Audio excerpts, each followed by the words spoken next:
ada, kalau tak ada soalan then we will make a move. Let's see.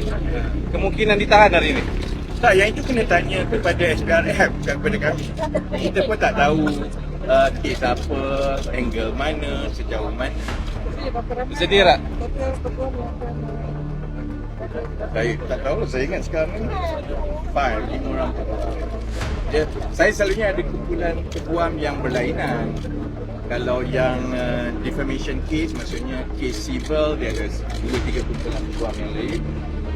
Yang ini selalunya yang melibatkan kes jenayah lah dan keluarga dan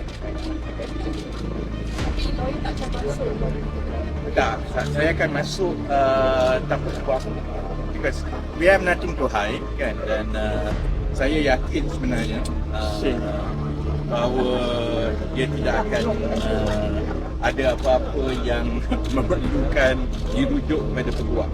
Dan kalau keputusan SPRF ialah untuk mendakwa, then I think berdasarkan kes kami itu, kami akan pertahankan di mahkamah. Saya tak tahu. Kita pun susah nak kata lah kan. Jadi bergantung kepada siasatan SPRF lamunan. It can be short, it can be long. Jadi kita tunggulah. Lagipun selalunya lah kalau laporan itu dibuat terhadap saya.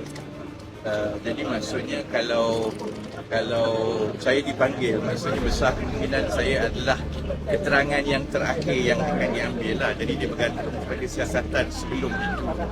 Siasatan sebelum itu sama ada selengkap mana, sepanjang mana. Jadi dia bergantung kepada SPRF. Saya pun tak boleh nak jangka lah dia sama ada panjang atau pendek.